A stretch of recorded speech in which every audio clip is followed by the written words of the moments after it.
Um, Terry, you saw other people on the craft when you were taken up. I did. You saw both maybe victims like yourself and workers, and they seem to be human workers, and you described them having an orange placard on their shirts. And that really shocked your OSI interviewers at that time. Yeah. But you both had that story about being on crafts and seeing other humans. You saw three flying saucers, if you want to call them, and he describes a similar. I mean, this type of stuff is very important because it's not just your story, it's a commonality, it's an MO with these aliens. And it's just something that I think should be, thought of. Other thing, let's see, flying saucers. And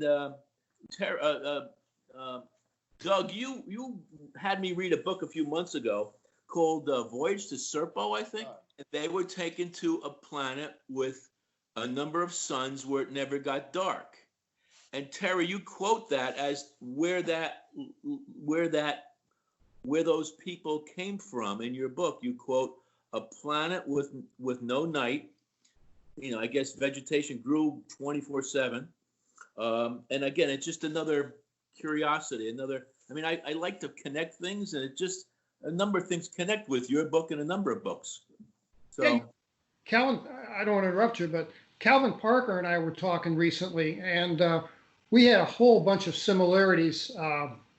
The big one being when he was taken on board the ship, he could move only his eyes. Okay. Like I described too. But was common too was the things that have happened to us since. He's had some certain health problems that I've had. There were just a few commonalities that were just weird. Yeah. Okay. And talk about your scar. the scar, the nose scar. The no scars. Yes. I'm a podiatrist. Oh. And I've created many scars in my career. I did a lot of surgery, and you can't do surgery without creating scars. So when I read that section of your book, I was curious, how would I put something in someone without creating a scar? And I said, well, it's kind of easy. Give them injection. If you give them a 18, 20, 25 gauge needle injection with some type of fluid that goes through the skin, you'll never see a scar of that.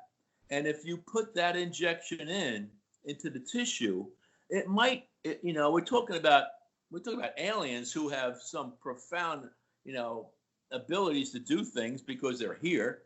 So why couldn't they put something into your body which almost grew like a crystal grows? A crystal grows from the elements and molecules around it to get to a certain size. So maybe you were injected very early in your life because you have these recollections from very early on. Maybe at some time in your life, you were given an injection into these sites, into your leg, which developed into these, whatever they were, whether they were receivers or some type of tracking units, I don't know.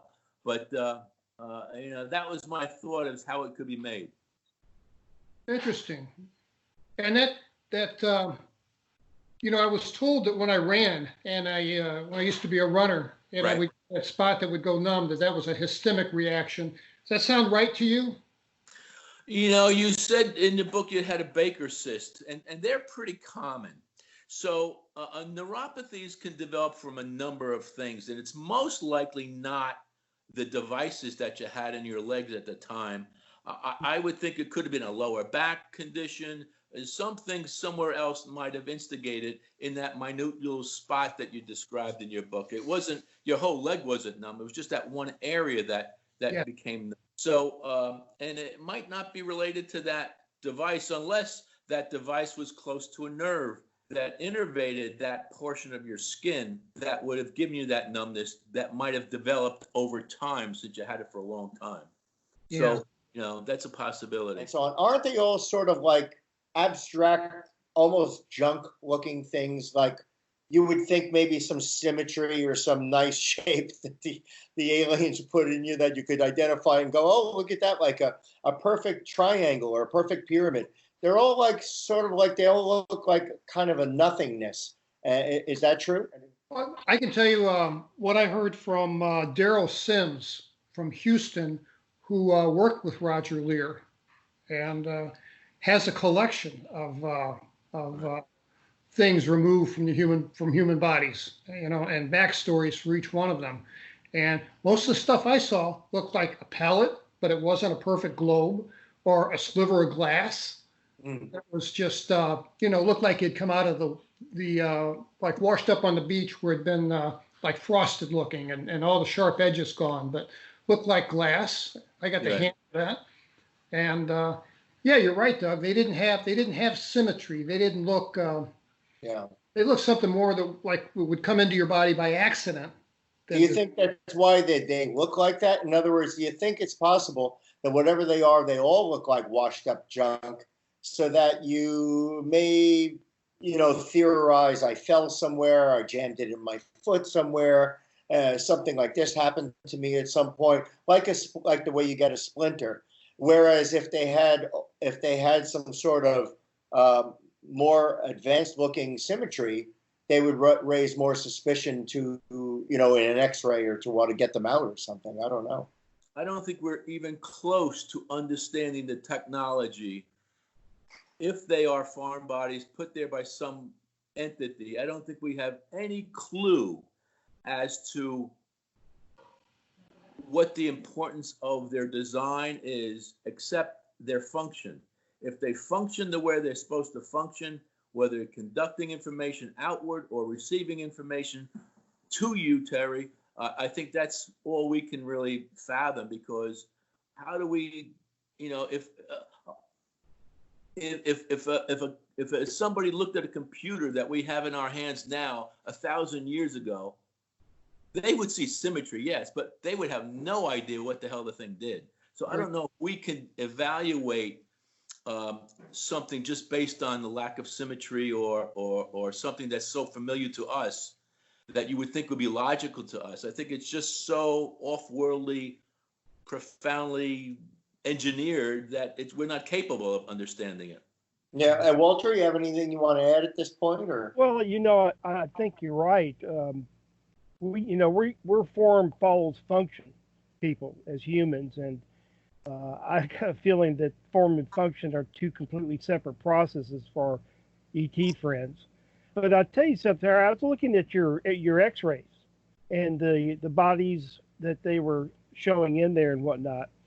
And we have a common friend, Grant Cameron, and I got into it with Grant a little bit because Grant had said that all of Lear's implants, and maybe even all the ones that he was familiar with, were placed on the left side of the body. And I thought, no, that just doesn't sound right, because I could have sworn that wasn't the case. Now, I had a little trouble with your X-rays and figuring out if we were looking at left side knee joints or right side knee joints, or what we were looking at. So I couldn't throw that in. But I went looking back at Lear, and I've got a picture of Roger Lear doing a surgical removal of an implant on a right-hand side toe. I think it was the big toe. Now, this blows apart the idea that they implant these things on the left side of your body in order to create a pathway to the right side of your brain. This left brain, right brain, that's interesting. Logical thinking, abstract thinking kind of thing. And when I sent it to him, he went dead quiet, because it was like, this, I've been saying this for quite some time. Now, so I wanted to kind of get back over to Terry. Terry, which side? It's on the right side. It's on your right side. See, I thought it was, but it's been a long time since I spent that much time with X-rays, and so I just couldn't tell. But I threw your picture over to him and said, not sure, but this looks like an implant that's on the right side. So yes. in this idea that it is being implanted on one side or the other, because your right side dominates your left side, right side brain, left side body, left side brain, right side body kind of thing, apparently doesn't hold water. And Terry, yours was taken back, weren't they? Your implants were removed. Well, So that one on top was the ones in my calf muscle are still there. they're still there, but the one in your knee that gave you the numbness, right? That was That was gone. removed. So Walter, that it's interesting. It may have gotten into him. It's a good theory because I like it. Maybe it was injected and it managed to unfold or grow or something like that with whatever the technology was. But if we're to be gone, it's interesting. No scar, and yet it was removed. So it's of course, as you said, it's so advanced that we're grasping for whatever it could be. Yeah. You know what's strange is I had the wounds on the top of my leg, on the top of my thigh. The wounds I had weren't down where the implant is. Well, that's not strange. You know, when somebody sprains an ankle, when I operate on somebody, they will bruise not even close to the incision sign or incision line or where they sprain their ankle. The blood starts very deep. Let's say you fracture your ankle. The blood bleeds from the fracture site, but it doesn't go directly up to the skin. The blood will seep to the areas of least resistance. It'll either go north or south, up or down, and you might bruise inches or a foot away from where you actually have the injury because of that's just the biomechanics, the nature of the body for what happens when you bleed. So, you could break a toe and the toe looks all right, but you've got bruising all around that toe and the other part of the foot. So that is it. What's interesting is when the devices came out, you had bruising somewhere. But when they went in, you had no history of any bruise at all. That's why my needle theory is. And also, Terry, the Asian lady said to you that you had them on both sides of your body, and you didn't know that. I didn't know that, and I'd never had my left leg right X-rayed. Right. And the other point is that I wonder when and if the government has stopped following you. Because I read in the book and I saw at least 4 to 6 occurrences where you had to be followed. They had you flagged somehow. I mean, the aliens could have had you flagged too. I mean, that's obvious. But the government was watching you, and they might have been watching this Skype message. Who knows? Well, but the aliens and the government could be one and the same in a sense. Well, according to Terry, they are, because if you saw humans on the spaceship with insignias on them, something ain't right in River City. Something's going on. They had issue combat boots and haircut, GI haircuts. Yeah. You answered a question that I wanted to ask you, Terry. Were they humans that you saw? I didn't remember. You said they were beings or people. I didn't know if you meant human beings on there. But because let me just tell you that there is a series of books out that are now all available by PDF, and it's from 2 guys. One fellow's by the name of Paul Hamden, Hamden, and the other is William Cherniak. And William actually has done a Zoom thing with Grant. I think first back here in January. Well, the books are books about Paul Hamden having communication with Zeta Reticuli and about 10 or 15 other beings, but primarily the Zeta Reticuli beings. And in those books are constant references between intelligence agencies and the Zeta beings themselves in cooperating with technologies. Some technologies that they cooperated with included that both parties had to be involved. One in particular is what they call a synthetic quantum environment, an SQE. And this is basically a holographic representation of anywhere in the earth that you may want to be. And the Zeta beings use this to acclimate themselves to what it's like being on Earth. And I believe that it's a Central Intelligence Agency. It could be Army Mill, but I believe it's Central Intelligence that says that they say that they are coordinating this with. And I don't know if you guys know Andy Basiago and his story. Yeah. Basiago, Basiago. It's a fascinating story, and it was literally partly because of his own demeanor, but he's been really given a hard time, been called crazy and whatnot. And what he describes to a T, in fact, William Trinette and I both went to Andy and said, you were probably in this synthetic quantum environment where they transported you. The short part of his story is he goes to this a building out in L.A., just some 8-story building, goes up to the 8th floor, gets off the elevator, and finds himself out in the middle of a desert. I've heard this.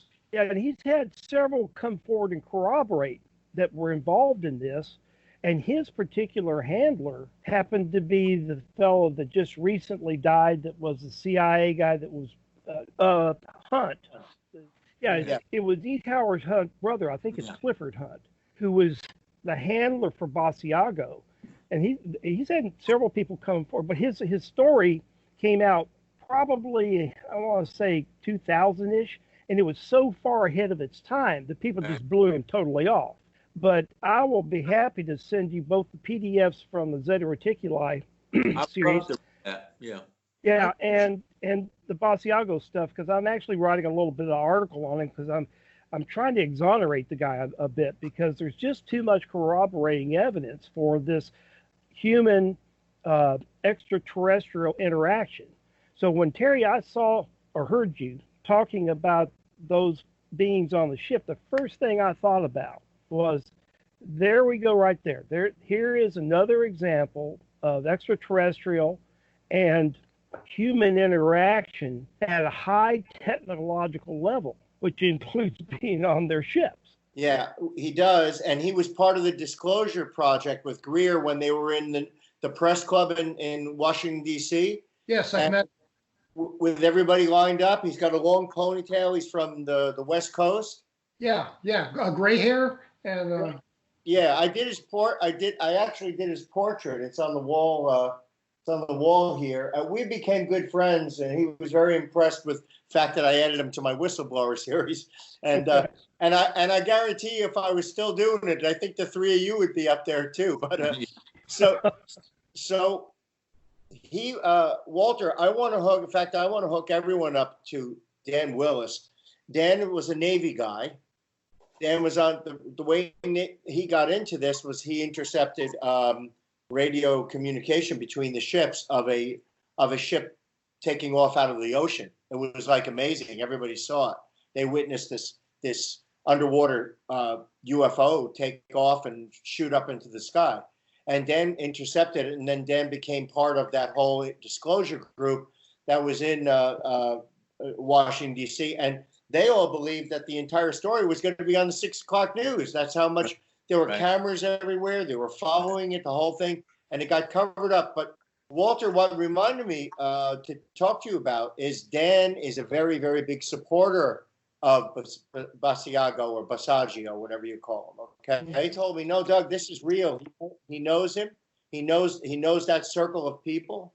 He's very tied into him, and so at some point, we're going to get Dan Willis on with us, and mostly for you, Walter, that I'd like you to be able to talk to him about Andrew Basagio.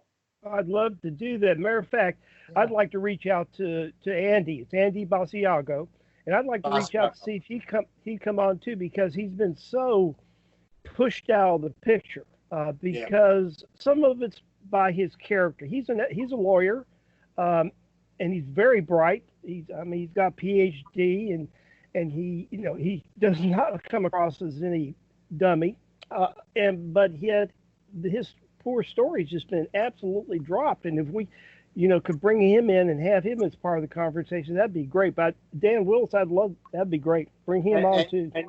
And also, do you know, now this ties into E. Howard Hunt. Do you guys know who Douglas Caddy is? Caddy. I don't. Yeah, but can't place him. Okay. Douglas, do you know the dark journalist, Daniel List? Oh, yeah, sure. Okay, so Daniel List has Douglas Caddy on very often. This is one of the, in my opinion, this has got to be one of the best untold UFO stories that there is out there. Douglas Caddy was the attorney for E. Howard Hunt during Watergate. Right. That's, so, like, he was right in there. And Douglas Caddy, straight-faced on the interviews, whenever you see him, he will tell you straight-faced the story that JFK was marginalized due to the UFO story. Right, and it was E. Howard Hunt who came up to Douglas Caddy. He said it was the last time he saw him, and I think Douglas Caddy said it had to do with the aliens. And Douglas Caddy wasn't quite sure what he meant. He goes, "The aliens, what do you mean?" He goes, "The aliens, the others, the visitors." He said it had to do with that and his willingness to disclose that at the time. And so Douglas Caddy ties into E. Howard Hunt, who just came up. And this all ties into Daniel List, the dark journalist, and Dan Willis. So there's like, before we know, we're going to have 10 faces on this square. I read somewhere that Kennedy had a liaise with Khrushchev, and this topic came up, and they were supposed to get back together and discuss ET and discuss maybe a disarmament type agreement. And his trip to Dallas intervened between before they could get back together. I don't know if anybody else has ever heard that or not. I'll finish and then I'll let you guys talk.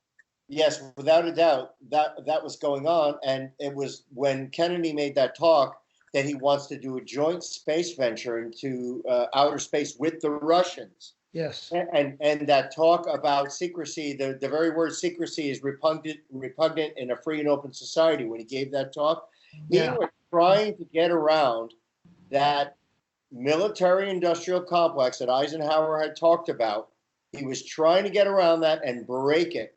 And the deep state, the old timers, the guys that are in there, the military guys and everybody, where their whole MO, their whole priority is military and secrecy and technology and advancement.